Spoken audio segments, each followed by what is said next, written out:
On peut se targuer de bien connaître l'Asie si on connaît la Malaisie. D'abord parce que la Malaisie rassemble en elle toute la diversité des peuples et des coutumes d'Asie. C'est le passage obligé des routes commerciales et historiques entre l'Asie, les Indes et l'Europe. La Malaisie s'est au fil des ans et des siècles constitué une identité en intégrant ce qu'il y avait de multiple en elle.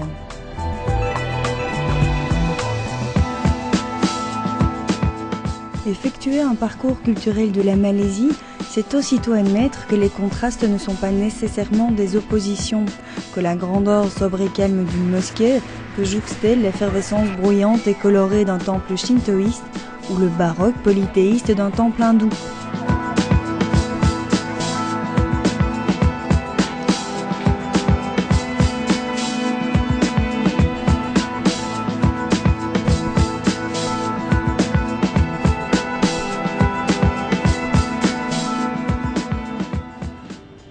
On peut se targuer d'avoir rencontré l'Asie dès que l'on a foulé les terres de Malaisie. Moins publicité certes que la très touristique Thaïlande, la Malaisie semble être la destination de prédilection des voyageurs récidivistes, ceux que l'Asie appelle à elle par un chant secret et subtil, année après année.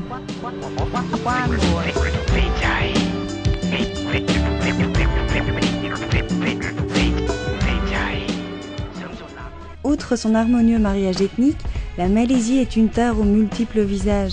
Elle est sauvage et précieuse comme ses jungles, ensorceleuse comme ses chapelets d'îles, brillante comme l'émeraude de ses eaux, futuriste et furieusement ambitieuse comme sa nouvelle capitale administrative, Putrajaya.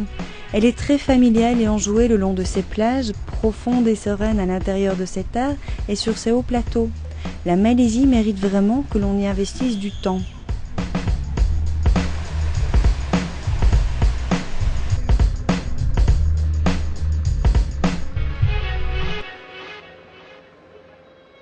Dès que l'on quitte l'effervescence moderne de sa capitale Kuala Lumpur, le voyageur se doit de laisser aller le temps.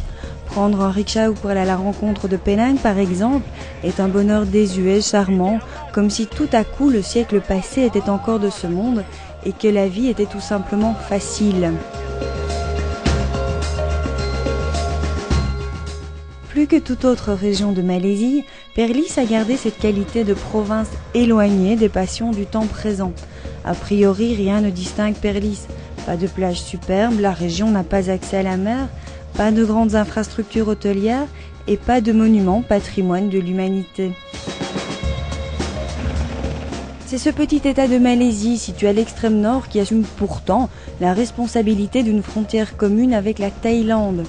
L'importance géopolitique de ce lieu a d'ailleurs été récemment soulignée par les gouvernements des deux États.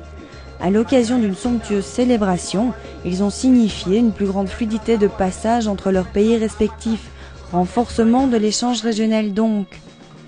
Malgré ses enjeux politiques de taille, Perlis reste merveilleusement simple et laisse dans le souvenir du voyageur comme un regret de paradis. Est-ce le caractère gentil et généreux de ses habitants, le vert nonchalant de ses rizières et la douceur de ses rivières, ou encore l'ombre de sa jungle toute proche? Est-ce peut-être la passion communicatrice de cette directrice de ferme pour ses serpents et reptiles, ou celle de ce jeune anthropologue pour son parc naturel? Mais qui sait? Perlis a du charme, une atmosphère paisible, heureuse, on s'y sent bien et on voudrait y rester plus longtemps et pourquoi pas y vivre à tout jamais. Mais il faut songer au retour.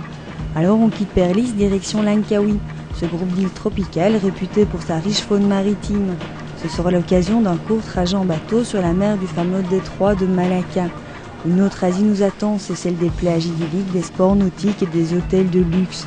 C'est ça la Malaisie, des plaisirs différents que l'on voudrait ne jamais quitter mais que l'on enchaîne sans y prêter attention et qui finissent par imprégner le voyageur d'une nostalgie incurable, celle de l'Asie tout entière.